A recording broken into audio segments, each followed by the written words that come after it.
So over the weekend, there was a huge shakeup at OpenAI.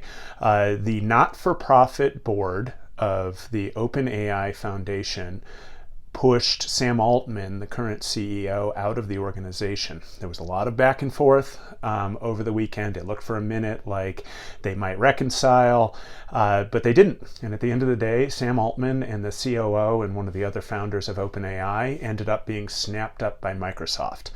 This is being covered all over the place in the news, and I'm not going to go in much depth there.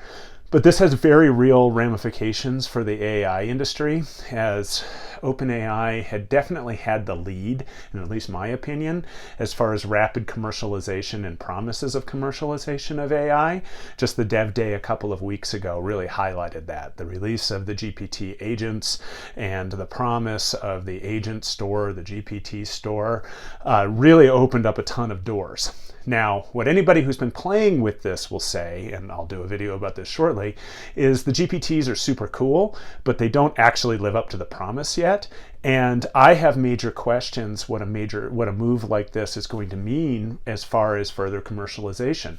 Remember, OpenAI is actually run by a not-for-profit board, and it seems that the not-for-profit board is upset with Altman for rapid commercialization. I think at the very least, it implies that development of these technologies is going to be slowed down as they reassess what their commercial priorities are. But there's also a very real brain drain.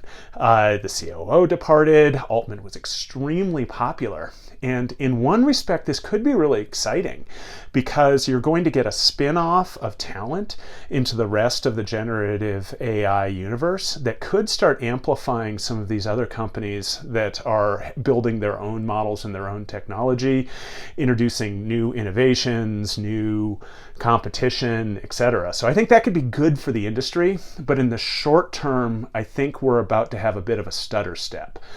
Altman is now running a special division of Microsoft dedicated just to this. But Microsoft is a huge, notoriously slow-moving company versus OpenAI, which could be incredibly agile. So I think over the next little bit here, we're going to see some interesting developments. And I, for one, am a little distressed that we're likely not going to see some of the promised commercial developments in the GPTs anytime soon.